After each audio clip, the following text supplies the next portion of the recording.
नमस्कार। आप सभी को अनुवाद यानी ट्रांसलेशन की क्लास में आप सभी का हार्दिक स्वागत।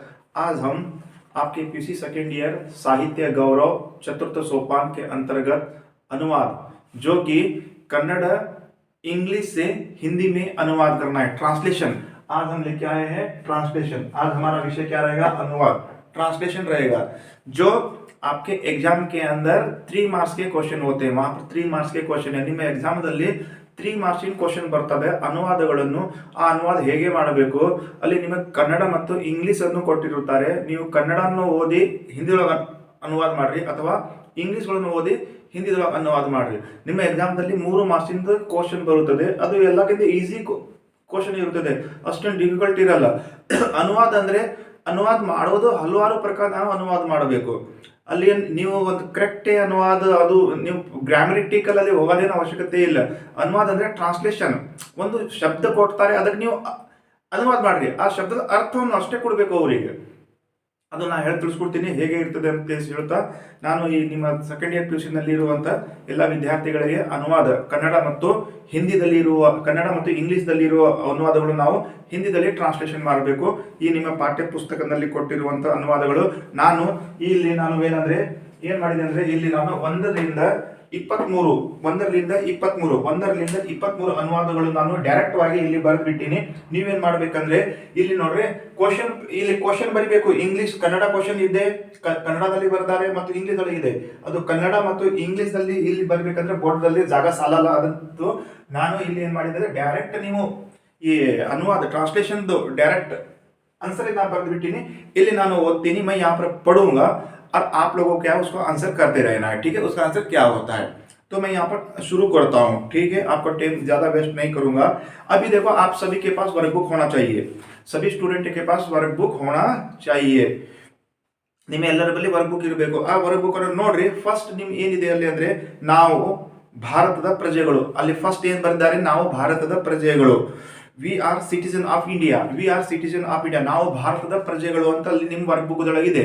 ಅದರ ಆನ್ಸರ್ ಏನ್ ಟ್ರಾನ್ಸ್ಲೇಷನ್ ಮಾಡ್ತೀರಿ, ಹೇಗೆ ಟ್ರಾನ್ಸ್ಲೇಷನ್ ಮಾಡ್ತೀರಿ ನೀವು? ನಾವು ಭಾರತ ಪ್ರಜೆಗಳು ಅಂದ್ರೆ ನಾವು ಹೇಗೆ ಟ್ರಾನ್ಸ್ಲೇಷನ್ ಮಾಡಬೇಕು ಅಂದ್ರೆ, ಹಮ್ ಭಾರತ್ ಕೆ ನಾಗರಿಕ್ ಹೇ.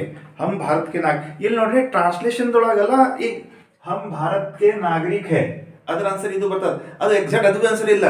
ಹಮ್ ಭಾರತ್ ಕೆ ಲೋಗ್ ಹೇ, ಹಮ್ ಭಾರತ್ ಕೆ ನಿವಾಸಿ ಹೇ. तो ಹಲವಾರು ಪ್ರಕಾರದಲ್ಲಿ ನಾವು ಟ್ರಾನ್ಸ್ಲೇಷನ್ ಮಾಡಬೇಕು. ಅಂದ್ರೆ ಇದು ಹೇಳೋ ತಾತ್ಪರ್ಯ ಏನಂದ್ರೆ, कहने का मतलब क्या है? देखो, पहला क्वेश्चन क्या है आपका, ನಾವು ಭಾರತ ದೇಶದ ಪ್ರಜೆಗಳು. हम भारत के नागरिक है. ठीक है, हम भारत के ಪ್ರಜೆಗಳು, हम भारत के नागरिक है. ये हो गया. नेक्स्ट ಏನದ, ಭಾರತವು ವಿಶ್ವದಲ್ಲೇ ಅತಿ ದೊಡ್ಡ ಪ್ರಜಾಪ್ರಭುತ್ವ ದೇಶ. ಭಾರತವು ವಿಶ್ವದಲ್ಲೇ ಅತಿ ದೊಡ್ಡ ಪ್ರಜಾಪ್ರಭುತ್ವ ದೇಶ. India is the biggest democratic country in the world. India जो बिगेस्ट ಅಂದ್ರೆ भारत विश्व का सबसे बड़ा लोकतांत्रिक देश है. भारत विश्व का सबसे बड़ा लोकतांत्रिक देश है. बस यही है उसका आंसर. नेक्स्ट, ಮೂರನೇದು, ಯುವ ವರ್ಗವು ದೇಶದ ಅಮೂಲ್ಯ ಆಸ್ತಿ.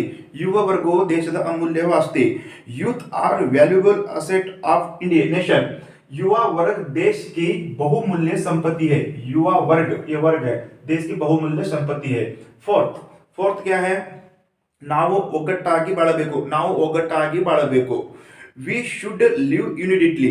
यू शुड लिव यूनिटेडली ಅಂದ್ರೆ ನಾವು ಒಗ್ಗಟ್ಟಾಗಿ ಬಾಳಬೇಕು. इसका क्या, हमें एकता के साथ जीना चाहिए अथवा हमें एक साथ जीना चाहिए.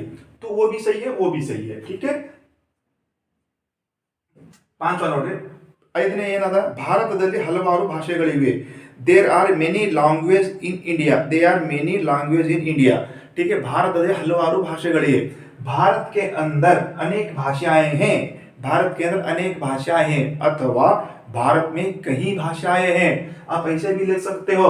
ये जो अनुवाद है ना, इसके ऊपर 5 तरीके से अनुवाद लिखा जाता है.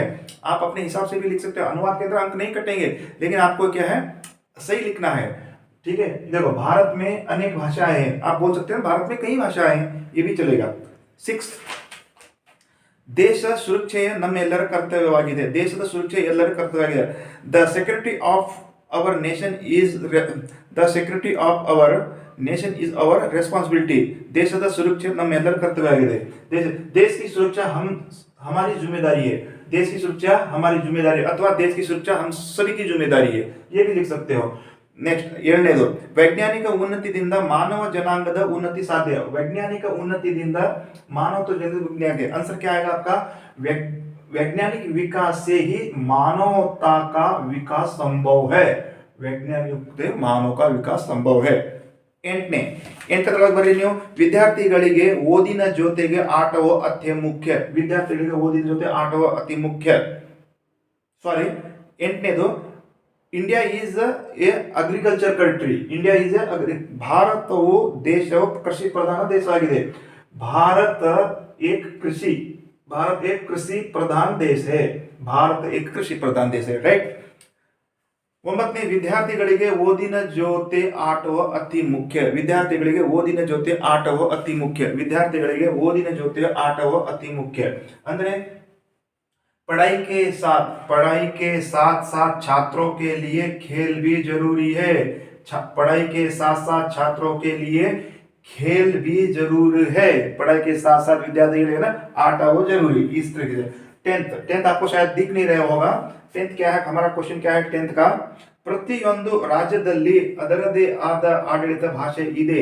Every state has its own state language. ಪ್ರತಿಯೊಂದು ರಾಜ್ಯದಲ್ಲಿ ಅದರದೇ ಆದ ಒಂದು ಆಡಳಿತ राज्य। ಏನಾಗ್ತಾ है, क्या होता है इसका आंसर, हर आपको दिखाई नहीं दे रहा होगा शायद मे बी, हर क्या है टेंथ हर एक राज्य की अपनी एक राज्य भाषा है। हर एक राज्य की अपनी एक राज्य भाषा है, ऐसे लिखना है आपको। प्रत्येक राज्य की अपनी राजभाषा होती है, ऐसे लिखना है। आपका अंक नहीं कटेगा यहाँ पर, लेकिन आंसर मिला जुला आंसर होना चाहिए आपका। करेक्ट आंसर नहीं, फिर थोड़ा मिला जुला आंसर होना चाहिए। देखो हर एक राज्य की अपनी एक राज्य भाषा होता है, ठीक है। हर एक राज्य, प्रत्येक राज्य की अपनी राजभाषा, आंसर मिला जुला होना चाहिए। इतना आउट डिफरेंट आंसर नहीं होना चाहिए, आंसर सिमिलर होना चाहिए, आपका अंक सही हो जाएंगे। नेक्स्ट इधर आ जाओ, अभी क्या है 11 देखते हैं। ಬೆಂಗಳೂರು ನಗರವು ಮಾಹಿತಿ ತಂತ್ರಜ್ಞಾನ ಬೆಂಗಳೂರು ನಗರವು ಮಾಹಿತಿ ತಂತ್ರಜ್ಞಾನದ ಕೇಂದ್ರ ಎನ್ನುತ್ತಾರೆ। ಅಂದ್ರೆ बेंगलुरु शहर को सूचना प्रौद्योगिकी केंद्र कहते हैं। बेंगलुरु शहर को सूचना प्रौद्योगिकी केंद्र कहते हैं। नेक्स्ट 12ನೇದು 12वां क्या है आपका, ವಿದ್ಯಾರ್ಥಿಗಳು ಆಟದ ಮೈದಾನದಲ್ಲಿ ಆಡುತ್ತಿದ್ದಾರೆ। Student are playing in the playground. छात्र खेल के मैदान में खेल रहे हैं। छात्र खेल के मैदान में खेल रहे हैं। छात्र खेल के मैदान में खेल रहे हैं। 13 क्या है, ನಾವು ಎಲ್ಲ ಧರ್ಮವನ್ನು ಗೌರವಿಸಬೇಕು। हमें सभी धर्मों का सम्मान करना चाहिए। हमें सभी धर्मों का सम्मान करना चाहिए। We should respect all religions. ये अर्थ को कोई जरूरत नहीं है, आपको अनुवाद करना है। ये सिंपल है, आपको अनुवाद करना है। 14 क्या है, ನಮ್ಮ ಕಾಲೇಜು ಬಸ್ ನಿಲ್ದಾಣದಿಂದ 5 ಕಿಲೋಮೀಟರ್ ದೂರದಲ್ಲಿದೆ। ನಮ್ಮ ಕಾಲೇಜು ಬಸ್ ನಿಲ್ದಾಣದಿಂದ 5 ಕಿಲೋಮೀಟರ್ दूर ಇದೆ। Our college is at distance of 5 kilometre from bus stand. अभी बस स्टैंड को क्या बोला जाता है हिंदी में, बस अड्डा बोला जाता है। अब अड्डा लिखोगे क्या, यहाँ पर अड्डा लिखोगे तो अगले आदमी को अड्डा, आप लिख रहे हो तो अगले वाले को भी अड्डा का बारे में मालूम होना चाहिए। तो इतना कंफ्यूज में नहीं जाना है, आपको सिंपल लिख देना है हमारा कॉलेज। आपको महाविद्यालय लिखने की भी जरूरत नहीं है। हमारा कॉलेज बस स्टैंड से 5 किलोमीटर दूरी पर है, ठीक है, 5 किलोमीटर दूरी पर है। आप सोच रहे हो कि अनुवाद ऐसा है, सर कॉलेज को तो महाविद्यालय है, हम महाविद्यालय लिखेंगे, क्यों, हिंदी में अनुवाद करना है ना, ठीक है। बस स्टैंड को क्या लिखोगे, बस। बस कौन सा शब्द है, बस इंडिया का शब्द है क्या बस। फिर बस को क्या करोगे, गाड़ी कहोगे, बैलगाड़ी कहोगे क्या बस को, फिर कुछ नहीं करना। स्टैंड को क्या कहोगे, स्टैंड को क्या करोगे, स्टैंड क्या होता है, खड़ा होने का स्टैंड होता है। अड्डा से 5 किलोमीटर, चलो 5 को तो 5 लिख दोगे, किलोमीटर को क्या लिखोगे हिंदी में, क्या लिखोगे, किलोमीटर को गज में मापोगे या कोस में मापोगे, तो कंफ्यूज नहीं होना है, ठीक है। सीधा लिखना है हमारा कॉलेज बस स्टैंड से 5 किलोमीटर दूरी पर है। ये बस स्टैंड है बोलेगा तो ये बस स्टैंड इंग्लिश वाला नहीं लिख देना, ठीक है, हिंदी में बस स्टैंड लिखना है, देवनागरी लिपि में ही लिखना है बस स्टैंड, ठीक है, इंग्लिश वाला नहीं करना है BUS करके, वो नहीं लिखना। तो कंफ्यूज नहीं होना। कई स्टूडेंट आते हैं सर ऐसा गड़बड़ नहीं होगा, गड़बड़ कुछ नहीं होगा, ठीक है, आपको देवनागरी लिपि में लिखना है जो भी है, इंग्लिश वर्ड नहीं यूज करना है। 15वां महात्मा गांधी का 15वां क्या है, ಮಹಾತ್ಮ ಗಾಂಧೀಜಿಯವರು ಅಕ್ಟೋಬರ್ 2, 1869 ರಲ್ಲಿ ಜನಿಸಿದರು। Mahatma Gandhi was born on 2 अक्टूबर 1869। महात्मा गांधी जी का जन्म 2 अक्टूबर 1869 को हुआ था। ठीक है, 69 को हुआ था। ठीक, 1869। 16 क्या है? विद्यार्थी जीवन है स्वर्ण युग। विद्यार्थी जीवन विद्यार्थी जीवन ही स्वर्णिमीय जीवन है। स्वर्णिम है वो, स्वर्णिम। विद्यार्थी जीवन स्वर्णिम जीवन है। विद्यार्थी जीवन स्वर्णिम है। Student life is a golden life. Student life is a golden, ನೋಡ್ರಿ, student life is golden life. ನಿಮ್ಮ ಲೈಫ್ ವಿದ್ಯಾರ್ಥಿ ಗೋಲ್ಡನ್ ಲೈಫ್ ಇದೆ, ನಿಮ್ಮ ಸ್ವರ್ಣ ಲೈಫ್ ಇದೆ, ನಿಮ್ಮ ಲೈಫ್ ಬಂಗಾರದ ಲೈಫ್ ಇದೆ. ಆ ಲೈಫ್ ಗೋಲ್ಡನ್ ಲೈಫ್ ಇದೆ. ನಿಮ್ಮ ವಿದ್ಯಾರ್ಥಿಗಳು ಈ ಗೋಲ್ಡನ್ ಲೈಫ್ಗಳನ್ನು ನೀವು ಯಾಕೆ ಕಳ್ಕೊತಾ ಇದ್ದೀರಿ? ಕಾಲೇಜಿಗೆ ಬರಬೇಕು, ಕಂಟಿನ್ಯೂ ಓದಬೇಕು, ಅಭ್ಯಾಸ ಮಾಡಬೇಕು. ಈ ಲೈಫ್ ಮತ್ತು ಮರಳಿ ಬರುವುದಿಲ್ಲ. ये लाइफ दोबारा आपको मिलेगी नहीं. ये गोल्डन अपॉर्चुनिटी, गोल्डन लाइफ है आप लोगों को. इसको मिस नहीं करना है. पढ़ना है, अच्छा अंक लाना है. ठीक है, अभी तो कई स्टूडेंट तो इतने कंफ्यूज है. नीट करने वाले तो सबसे ज्यादा कंफ्यूज है. नीट की जो कॉलेज है ना, बड़ी बड़ी कॉलेजों में नीट वाले का एग्जाम वहां पर कंडक्ट होते नहीं है. हिंदी के लिए वो इधर उधर पागल की तरह भटक रहे हैं. नीट JW जो नीट क्लास है ना बड़ी बड़ी कॉलेज में, ये हिंदी वहां पर चलते नहीं है ज्यादातर. मैक्सिमम कॉलेजों के अंदर क्या है, उनका पीसीएमबी फोकस करते हैं. उन स्टूडेंट को बहुत ज्यादा दिक्कत होती है. ठीक है, तो वो स्टूडेंट इस वीडियो को देखकर अपना लाभ ले सकते हैं. ठीक है, ऐसा कह रहा हूँ. सारे कॉलेजों में, कुछ कॉलेजों में जो बड़ी बड़ी कॉलेज होती है ना, जो विद्यार्थियों को हिंदी को कम पढ़ाते हैं, वो पीसीएमबी पे फोकस करते हैं. तो ऐसे विद्यार्थी को भी ये लाभ पहुंचेगा. ठीक है, तो सभी उसका सम्मान करते हैं. 17वां क्या है? सभी उसका सम्मान करते हैं. ಎಲ್ಲರೂ ಅವನನ್ನು ಮರ್ಯಾದೆಯಿಂದ ಕಾಣುತ್ತಿದ್ದರು. 18 मैं डायरेक्ट आपको बता देता हूँ, आप किताब के अंदर देख लेना. क्यों आप लोगों का टाइम वेस्ट होगा यहाँ पर. ऐसा मतलब टाइम आप लोगों का ज्यादा वेस्ट होगा करके ऐसा मैं सोच रहा हूँ. चलो ठीक है, 2-4 रह कर ही देता हूँ. तो 17वां क्या है? विद्यार्थी जीवन है स्वर्ण आपका जीवन. 17वां क्या? ಎಲ್ಲರೂ ಅವರನ್ನು ಮರ್ಯಾದೆಯಿಂದ ಕಾಣುತ್ತಿದ್ದರು. ಎಲ್ಲರೂ ಅವರನ್ನು ಮರ್ಯಾದೆ, सभी उसका सम्मान करते थे. 18 क्या है? he was respected by the everyone. 18 क्या है?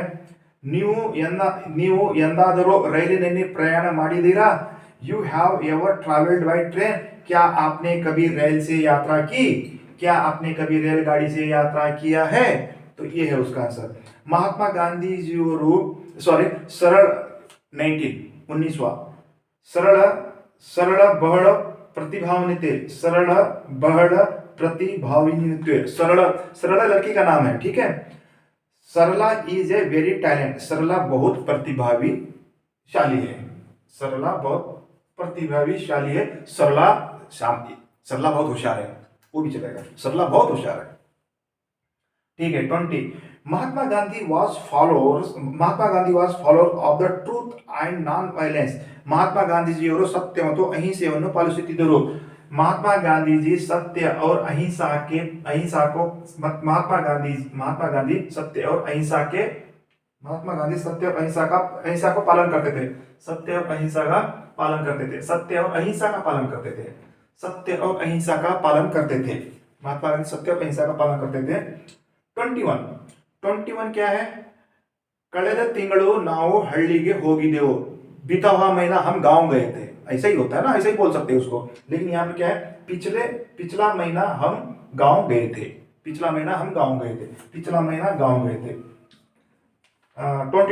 22 क्या है? ನಾವು ಬೇಗ ಎದ್ದರೆ सूर्योदय ನೋಡಬಹುದು. अगर हम जल्दी उठेंगे तो सूर्य को उदय होने से देख सकते हैं. अगर जल्दी हम सुबह जल्दी उठेंगे तो सूर्य का उदय होना हम देख सकते हैं. तो इसको क्या है? यदि हम जल्दी उठे तो सूर्य उदय देख सकते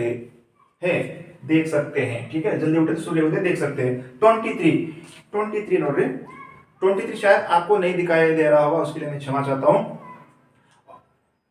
ಅವನು ಬೇಗ ಬಂದಿದ್ದರೂ ಈ ಕೆಲಸ ಮುಗಿತಿರಲಿಲ್ಲ. ಅವನು ಬೇಗ ಬಂದಿರೋ ಸಹ ಈ ಕೆಲಸ ಮುಗಿತಿರಲಿಲ್ಲ. यदि वह जल्दी आता तो भी यह काम पूरा नहीं हो सकता था. यदि वो पहले भी आता था तो यह काम पूरा नहीं हो सकता था. तो क्या है? मैंने 23 यहाँ पर 23 यहाँ पर ट्रांसलेशन आप लोगों के सामने लाया हूँ. ये 23 ट्रांसलेशन और बचे हुए ट्रांसलेशन अगला क्लास के अंदर में लेके आऊंगा. कहने का मतलब क्या है? ಹೇಳದ ತಾತ್ಪರ್ಯ ಏನಿದೆ ಅಂದ್ರೆ, ಈ ಅನುವಾದಗಳು 3 ಮಾರ್ಕ್ಸ್ ಇದೆ. ಎಲ್ಲಕ್ಕಿಂತ ಈಸಿ ಇದೆ ಅನುವಾದಗಳು. ನೀವು ಅನುವಾದಗಳು ಅಂದ್ರೆ ನಿಮ್ ಆನ್ಸರ್ ಸಿಮಿಲರ್ ಆನ್ಸರ್ ಬರಬೇಕು. ಹಲವಾರು ಪ್ರಕಾರಗಳಿಂದ ವಿದ್ಯಾರ್ಥಿಗಳ ಹತ್ರ ನೀವು ಏನ್ ತಲೆ ಕೆಡಿಸ್ಕೋಬೇಡ್ರಿ, ಇದು ಎಲ್ಲ ಈಸಿ ಇದೆ. ಇದನ್ನು ನೀವೆಲ್ಲ ಬೇಕಂದ್ರೆ ಇದು ಸ್ಕ್ರೀನ್ ಶಾಟ್ ನೀವು ತಗೋಬಹುದು ಇದರದ್ದು. ओके, अभी बच गए जो बचे हुए मुहावरे, सॉरी बचे हुए अनुवाद है ना, मैं आपको नेक्स्ट क्लास में लाऊंगा। ऐसा कहते हुए मैं इस वीडियो को यहीं समाप्त करता हूं। सारे विद्यार्थियों को जय हिंद, जय हिंद, जय भारत, जय कर्नाटक।